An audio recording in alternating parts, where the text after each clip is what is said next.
Hello दोस्तों। बच्चे लगातार मेरे से एक क्वेश्चन बार बार पूछते हैं कि सर अब मैं क्या करूं। मैंने 10th कर ली, मैंने 12th कर ली, मैंने ITI कर ली, मैंने पॉलिटेक्निक कर ली, मैंने बीटेक कर ली। सर अब मैं आगे क्या करूं। तो इस क्वेश्चन का जवाब देना मेरे लिए बेहद मुश्किल है, क्योंकि ऐसे में मैं क्या कोई भी नहीं बता सकता कि आपकी सिचुएशन में, आपकी लाइफ में आगे आपको क्या करना चाहिए। तो इसको इस तरह समझिए कि आप कहीं कार में बैठ के अपनी फैमिली को बिठा के कहीं जा रहे हैं और इसी दौरान आप किसी ऐसे चौराहे के में रुक जाते हैं जहाँ पर आपको कन्फ्यूज़न होती है कि अब मैं किस दिशा में जाऊँ। तो ऐसे में जब आप रात हो चुकी है, अंधेरा हो चुका है और ऐसे कंडीशन में आपको कोई नहीं मिल रहा, बस एक दुकान बगल में खड़ी है और ITI लाइफ ज्ञान नाम की उस दुकान में एक बंदा सुरेंद्र शर्मा काम कर रहा है। आप उसको आवाज़ मारते हैं और वो आपके पास आता है और उसको बुला के आप उसको एक पर्ची देते हैं, देख सकते हैं आप कार से, कि भाई मुझे थोड़ा इसमें हेल्प कर दीजिए, मुझे इन उसका सॉल्यूशन चाहिए। तो जब मैं आपकी वो पर्ची पकड़ता हूँ तो उसमें लिखा होता है कि अब मैं क्या करूँ, कहाँ जाऊँ और कैसे जाऊँ। तो अब ये मेरे लिए बहुत बड़ी कन्फ्यूज़न वाली बात है कि भाई यार गाड़ी आपकी है, परिवार आपका है, रास्ता आपने चुना, टाइम आपने चुना। अब उसमें जो आप पर्ची मुझे दे रहे हैं उसमें कहीं लोकेशन नहीं है कि एग्जैक्टली आपको जाना कहाँ है। वहाँ पर केवल आपने 3 क्वेश्चन उसमें लिख दिए कि अब मैं क्या करूँ। भाई आप कार में आ रखे हो, चौराहे पे पहुँचे हो, अब ये मैं कैसे बता सकता हूँ जब तक कि आप मुझे ये ना बताएं कि आपको एग्जैक्टली जाना कहाँ है। ये कौन डिसाइड करेगा? ये जो राहगीर खड़ा है वो डिसाइड नहीं करेगा। जो जा रहा है उसे ही डिसाइड करना है कि अब उसे कहाँ जाना है और कैसे जाना है। बिना ये डिसाइड किए अगर आप इसे डिसाइड नहीं करेंगे तो उसके बिहाफ में कोई दूसरा बंदा ये बात नहीं बता सकता कि अब आगे आपको क्या करना है, क्योंकि जो भी आप कर रहे हैं उसके बाद आगे 1000 रास्ते निकलते हैं। तो ऐसे में कौन सा रास्ता आपको शूट करेगा, कौन सा नहीं करेगा, ये दूसरा बंदा बिल्कुल नहीं बता सकता। ये जो 3 क्वेश्चन हैं इसके जवाब आपको खुद ही ढूंढने होंगे। कभी भी इन सवालों के जवाब आप किसी दूसरे बंदे से पूछने गलती से भी मत जाएं, क्योंकि जो भी इन सवालों का जवाब देने की कोशिश करेगा वो 99.99% गलत ही होगा।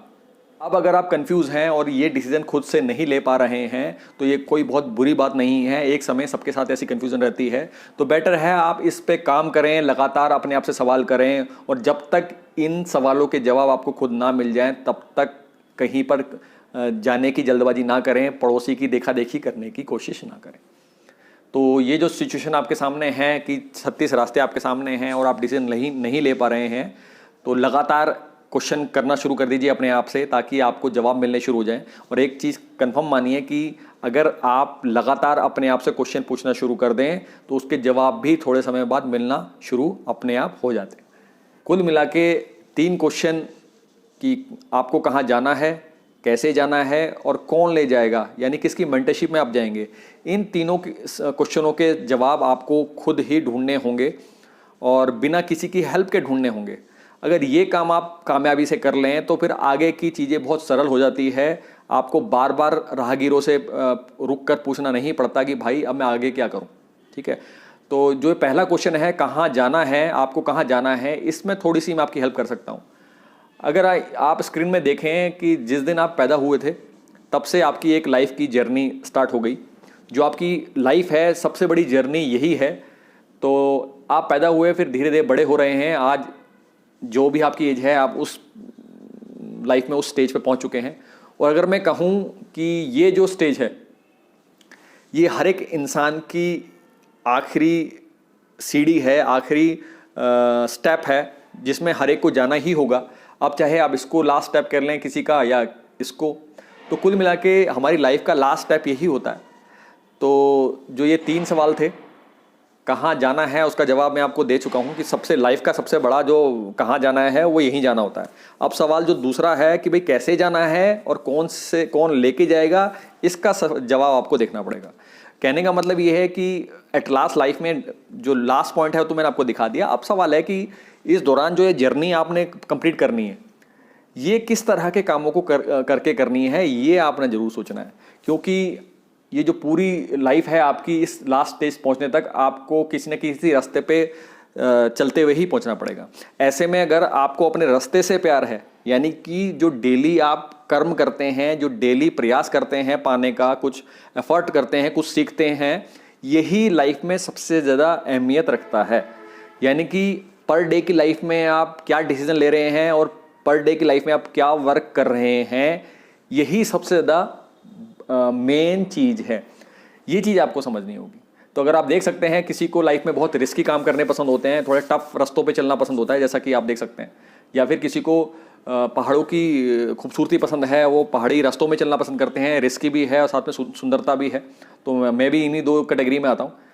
या फिर आप क्या करते हैं, बिना सोचे समझे पड़ोसी की देखा देखी आप किसी ऐसे काम को करना शुरू कर देते हैं अपनी ज़िंदगी में जो आपके लिए कुछ ज़्यादा मायने नहीं रखता, और देखा देखी के चक्कर में जब आप इसी रास्ते पर चलते चलते बीच ऐसे में फंस जाते हैं, फिर आपको पछतावा होता है कि यार मैं ये काम क्यों कर रहा हूँ और मैंने क्यों इस काम को हाथ में लिया।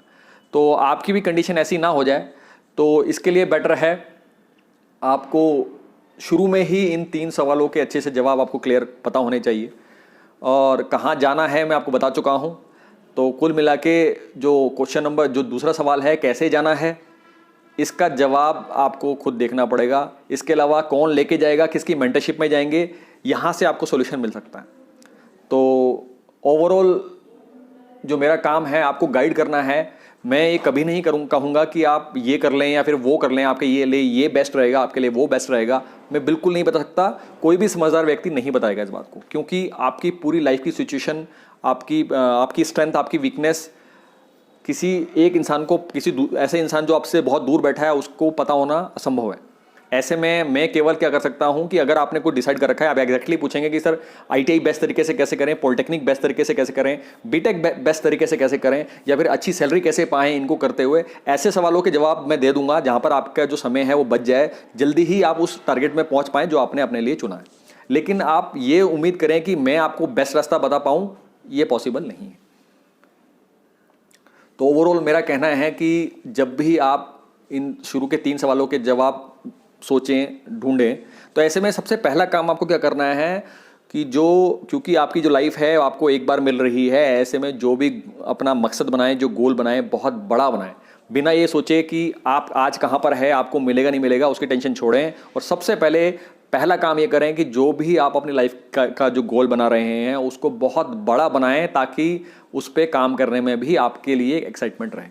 अब अगर औरों की तरह 2 महीने सोचने के बाद आपका ये डिसीजन निकला कि मैं भी गवर्नमेंट जॉब की तैयारी करूंगा, मैं भी गवर्नमेंट जॉब लूँ पाऊंगा, तो ऐसे में फिर आप देख सकते हैं इसमें कि भाई जैसा आप कह रहे हैं 99.9% स्टूडेंट का जो होता है ना गोल यही होता है, क्योंकि कमेंट बॉक्स में मैं देखता हूँ 99.9% बच्चे इसी तरह गवर्नमेंट जॉब के लिए लाइन पे लगे हैं। अब ऐसे में आप बताएं कि भाई आप सबको पता है कि गवर्नमेंट जॉब समय के साथ साथ कम हो रही है, खत्म हो रही है। ऐसे कंडीशन में इन सबको तो गवर्नमेंट जॉब नहीं मिलने वाली, इनमें से 1% या 2% ही गवर्नमेंट जॉब में जाएंगे, बाकी को क्या देखिए आप इस लाइन में वेटिंग लाइन में खड़े खड़े वैकेंसी का इंतजार करते करते अपना समय बर्बाद कर रहे हैं, अपनी लाइफ खराब कर रहे हैं।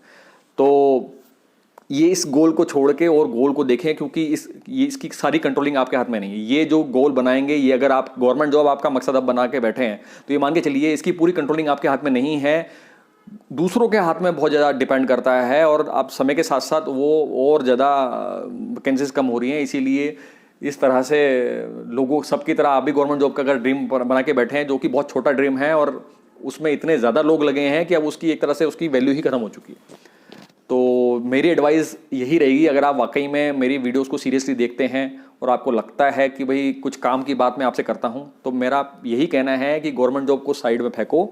इस समय कंपटीशन बहुत ज़्यादा है, लाखों लोगों करोड़ों लोगों की ज़िंदगी बर्बाद कर देता है केवल जब बंदा बिना रियलिटी को जाने ऐसे ड्रीम पाल लेता है। क्योंकि अब कुछ लोगों को बुरा लग जाएगा कि भाई मैं ये क्या कह रहा हूँ, तो आप समझिएगा यार कि हो सकता है आप बहुत बेस्ट हैं अपने पढ़ने में, बहुत ब्रिलियंट हैं, टॉपर हैं, या फिर बहुत गरीब फैमिली में से आप निकाल ही देंगे, ओके। बट आप ईमानदारी से सबके नज़रिए से देखें कि भाई अगर सबका अगर भला चाहना हो तो क्या वाकई में जितने बच्चे तैयारी करेंगे उन सबको मिलेगी? अगर हर एक व्यक्ति 35 साल तक गवर्नमेंट जॉब की तैयारी में ही अपने खत्म कर देगा तो आगे की जिंदगी तो वैसे खत्म हो गई। जब 35 साल आप गवर्नमेंट जॉब की तैयारी करने के बाद 99% 97% बच्चे जब प्राइवेट में जाएंगे तो उनका स्कोप बचा कहाँ है? अब जो टाइम उनको बहुत कुछ करने का था, कुछ बहुत बड़ा पाने का था, वो उन्होंने वहाँ खत्म कर दिया, समय बचा ही कितना है? तो ऐसे में क्या करेंगे वो? तो इसीलिए मैं केवल एक दो बंदों के लिए नहीं बोल रहा हूँ, उनको बुरा नहीं लगना चाहिए, जिनको कॉन्फिडेंस है, जिनको बहुत अच्छी मेहनत है, 12-12 घंटे की तैयारी है कि वो गवर्नमेंट जॉब निकाल देंगे, मैं उनको मना नहीं कर रहा हूँ। लेकिन जो आधे अधूरे मन से ये काम करने की कोशिश कर रहे हैं, आधे अधूरे मन से ऐसे ड्रीम पाल रहे हैं और जो उसके लिए करना होता है वो करने को तैयार नहीं है, तो बेटर है आप ये छोड़ के और बड़ा कुछ ड्रीम करें। मेरे हिसाब से ये बहुत छोटा ड्रीम है, आपको इससे कहीं बड़ा ड्रीम बनाना है। और दूसरा काम ये करना है कि ऐसे मेंटर को खोजें, ऐसे गुरु को खोजें जो उस रास्ते पे चल चुका हो, जिसको एक्सपीरियंस हो और वो आपकी हेल्प करे उस रास्ते पे चलने के बाद।